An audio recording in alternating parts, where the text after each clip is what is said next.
ছাগলকাণ্ডের মতিউরের সঙ্গে গভর্নরের ছবি ভাইরাল।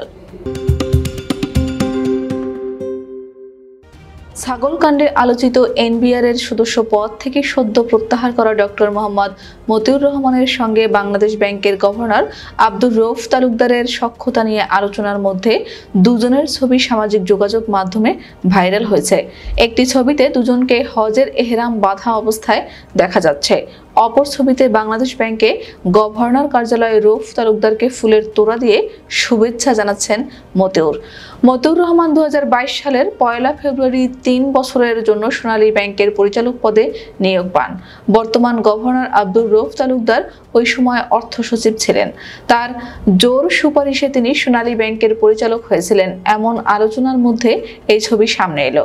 জানা গেছে একটি ছবি 2023 সালে হজের সময়ে সৌদি আরবে তোলা। অপর ছবিটি 2022 সালের আগস্টে আব্দুর রউফ তালুকদার গভর্নর নিয়োগের পর তাকে শুভেচ্ছা জানাতে বাংলাদেশ ব্যাংকে যান মতিউর রহমান। বুধবার ছবি দুটি ভাইরাল হলেও গত কয়েকদিন ধরে দুজনের সখ্যতা বিষয়ে বিভিন্ন মাধ্যমে আলোচনা চলছে। গত রোববার কয়েকটি গণমাধ্যমের পক্ষ থেকে লিখিতভাবে গভর্নরের কাছে এ বিষয়ে প্রশ্ন করা হয়। বাংলাদেশ ব্যাংকের মুখপাত্র ও নির্বাহী পরিচালক মেজবাউল হকের প্রশ্ন করলে ওই দিনই তিনি তা গভর্নরের কাছে পৌঁছে দেন বলে জানান। গভর্নরের কাছে সেখানে জানতে চাওয়া হয়, তিনি অর্থ সচিব থাকা অবস্থায় মতিউর রহমানকে সোনালী ব্যাংকের পরিচালক বানাতে হস্তক্ষেপ এবং মতিউরের মাধ্যমে বেনামে শেয়ার বাজারে বিনিয়োগ বিষয়ে যে অভিযোগ উঠেছে এ বিষয়ে তার মন্তব্য কি? এ বিষয়ে বুধবার টেলিফোন করা হলে বাংলাদেশ ব্যাংকের মুখপাত্র মেজবাউল হক গণমাধ্যমকে জানান, গভর্নর জানিয়েছেন এসব সঠিক না। মতিউরের দুর্নীতি নিয়ে ব্যাপক আলোচনার মধ্যে গত সোমবার সোনালী ব্যাংকের পরিচালক পদ থেকে তাকে সরিয়ে দেওয়া হয়েছে। এর আগে গত রোববার কাস্টমস, এক্সাইজ ও ভ্যাট আপিলাত ট্রাইব্যুনালের সভাপতির পদ থেকে তাকে প্রত্যাহার করে অর্থ মন্ত্রণালয়ের অভ্যন্তরীণ সম্পদ বিভাগে সংযুক্ত করা হয়। দুদকের অনুরোধে মঙ্গলবার মতিউর, তার 2 স্ত্রী ও 5 সন্তানের ব্যাংক ও বিও অ্যাকাউন্ট জব্দ করা হয়েছে। এর আগে গত সোমবার মতিউর, তার প্রথম স্ত্রী লায়লা কানিজ ও ছেলে আহমদ তৌফিকুর রহমানের বিদেশ যাত্রায় নিষেধাজ্ঞা দিয়েছেন আদালত।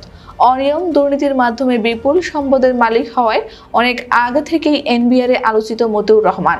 এর আগে বিভিন্ন সময় দুদকে তার বিরুদ্ধে অভিযোগ এলেও শেষ পর্যন্ত কোনো ব্যবস্থা নেওয়া হয়নি। তবে এবার ঈদুল আজহার আগে এনবিআর-এর সদস্য মতিউর রহমানের দ্বিতীয় স্ত্রীর পক্ষের ছেলে মুশফিকুর রহমান ইফাত 15 লাখ টাকার ছাগল কিনতে গিয়ে আলোচনায় আসেন। ডক্টর মোহাম্মদ মতিউর রহমানের 2 স্ত্রী হলো লায়লা কানিজ ও শাম্মী আক্তার শিবলি।